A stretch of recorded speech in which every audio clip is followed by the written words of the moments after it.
Welcome back guys to another video here on my channel. My name is Tinnitus Coach Frida.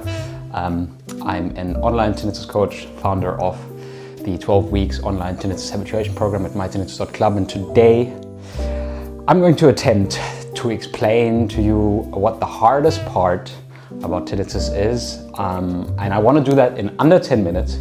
So I'm going to try and be precise, and it's going to be unscripted again. It's quite cold and dark here. Berlin is cold and dark again. So I'm going to give you a few ideas of what the absolute hardest part for tinnitus is for most people that I speak to, that I see in the club, that I coach, but also what the hardest part for me was when I started dealing with tinnitus. Welcome to the video. Thank you for subscribing to the channel. If you find this useful, leave me a comment below and tell me what you think or where you are in your tinnitus journey, and it's much appreciated.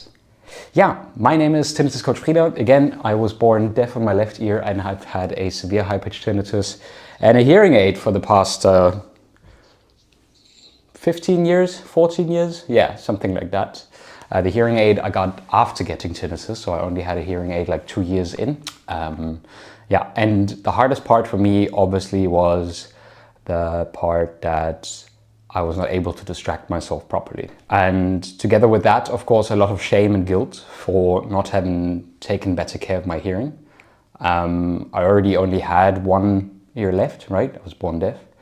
So the shame and the guilt of not having protected my hearing enough, let's say, was a big one for me. That kept my attention on tinnitus 24/7, and of course that's also what turned it into a big threat, right? Because then tinnitus was a signal and a constant reminder that well, I hadn't done a good job of protecting my one remaining ear. And that was pretty difficult to accept, right, when you're 19 years old, 20 years old.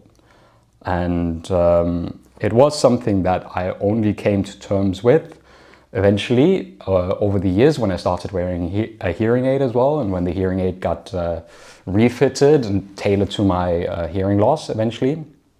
So even for me, it was definitely the desperation that I had caused irreversible damage, that I had not protected myself as I should have. And then also, like, why did this happen to me? I guess a lot of you guys know this as well. Why does this happen to me, and why does it not happen to any of my friends when we went clubbing to the same clubs, the same volume, etc.? And I guess there's always that kind of element where you ask, like, why did they not get it? Why did I get it?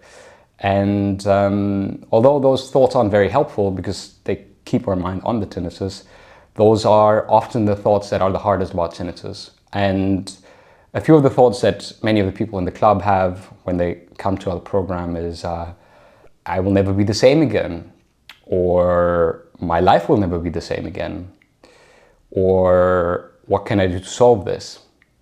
And for many people, the hardest part is that they feel like they're in a loop that they can't get out themselves anymore. And this loop, of course, is the loop of thoughts and emotions around the tinnitus. Things like that add up into it, right? Like having caused irreversible damage, or worrying about the future because, you know, right now you're not sleeping well, or you're not able to cope well with everything that you got going on.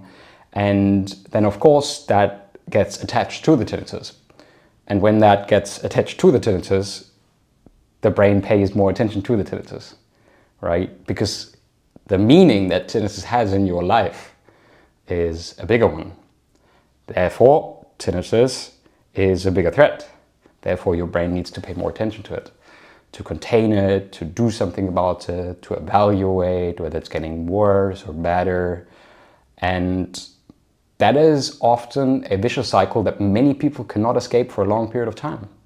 That's why you always see the people who say, like, oh, I think there's like, I mean, I'm within the part of the people who cannot and will not habituate. And then they mistake the fact that it's not about the sound or the pitch that enables or not enables them to habituate, But the way we start to learn to deal with our thoughts and emotions towards the tinnitus, so our brain learns that tinnitus is not as much of a threat that it has learned it to be.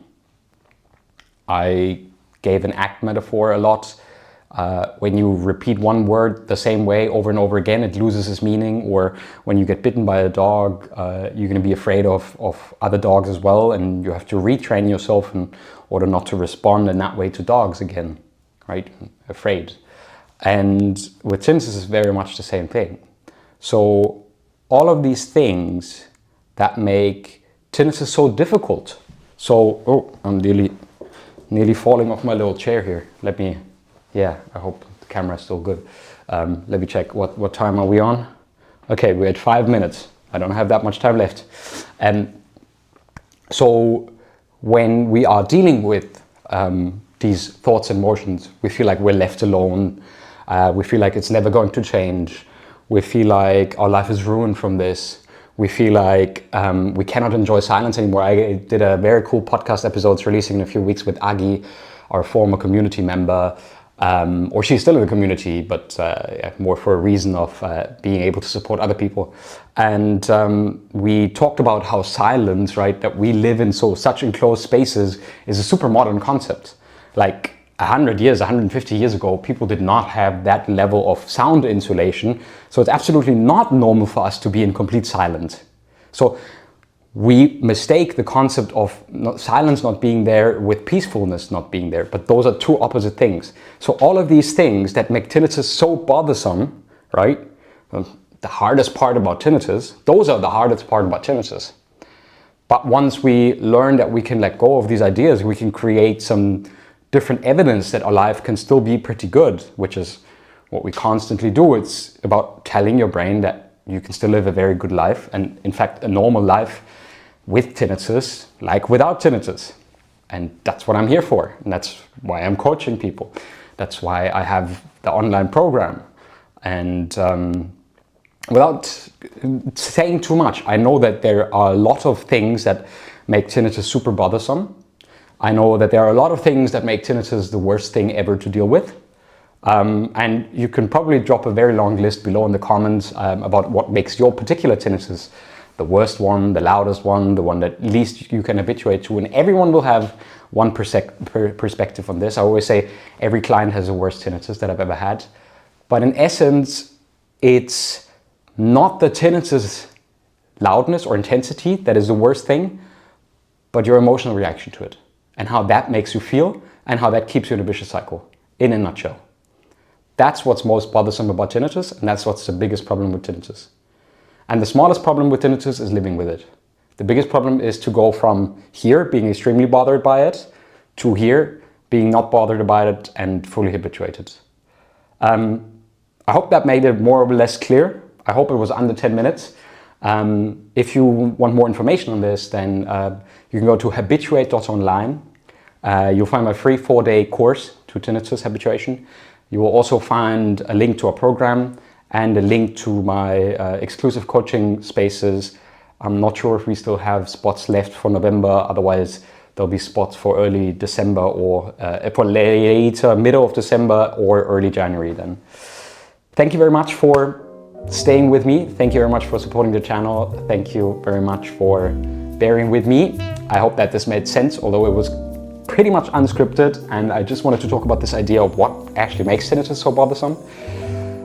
What makes it definitely a little bit more bothersome is the rainy weather, but I still have my possibility of my gaming seat and stuff here, so I will be able to use that to pass the time when it's very terrible weather here in Berlin. I hope wherever you are, you have better weather.